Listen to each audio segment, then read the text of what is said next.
I'm Brian Lee Durfee, author of The Forgetting Moon, published by Simon & Schuster Saga Press, out August 30th. So this is my third vlog, and today we're going to be talking about what it takes to be a writer, and what I think is the most important part of being a good writer, and that is reading books. So here we are in my library with my book collection. So we're going to go through some of these books, and I'm going to talk about what's important about them and what I've learned about writing from some of them. So let's start with, this is my science fiction and fantasy section over here. And as you can see, I've got space operas, David Weber, I've got Ben Bova, Alistair Reynolds, I've got Dune. Let's talk about Dune for a second. Dune is probably the single most greatest science fiction novel I've ever read. If you want to know about great writing and if you want to read a great story, start with Dune. But we've got Stephen Donaldson, we've got Orson Scott Card, we've got all sorts of stuff. My favorite writer of all time, well, I'd say maybe in my top three, is Tad Williams.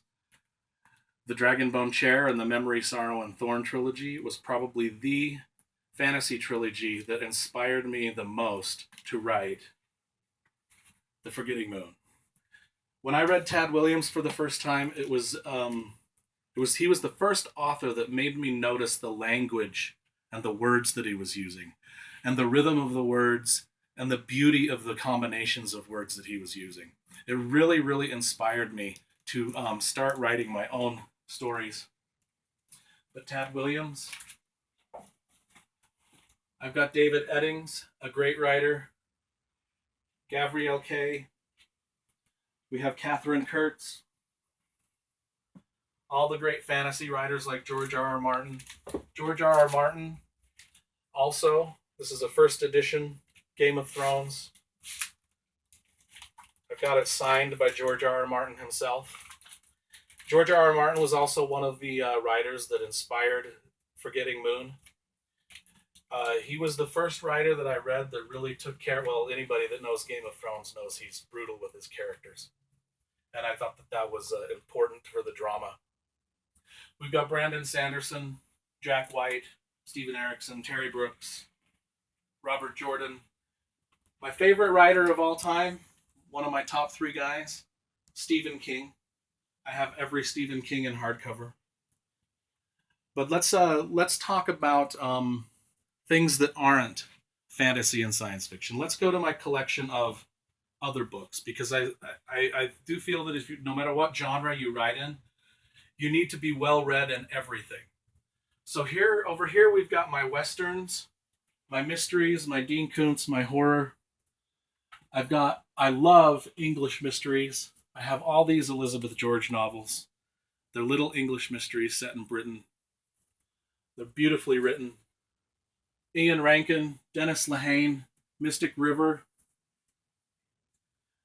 is one of the greatest mystery novels ever written. If you read George Pelecanos, Archer Mayer, John Sanford, Michael Connolly, if you want to know about cops, if you want to know about true crime, I would suggest Michael Connolly. We've got Nelson DeMille, Tom Clancy,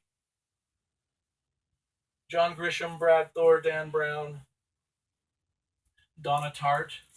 She wrote The Goldfinch, probably one of my favorite female writers.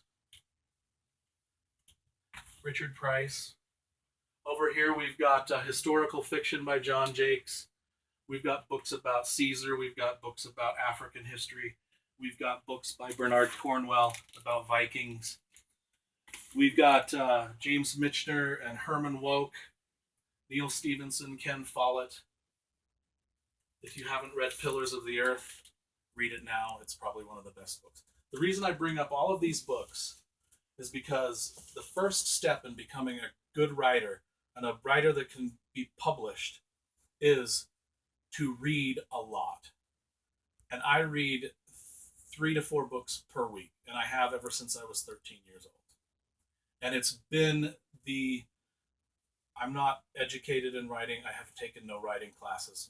If I'm a good writer, it's because of what I've learned from all these great writers that I've read. So, my first advice to becoming a published author is to read a lot and to read a lot of types of books from a lot of types of authors, a lot of types of stories. And I'm going to be talking a lot more about this in future vlogs, so stay tuned. Thank you.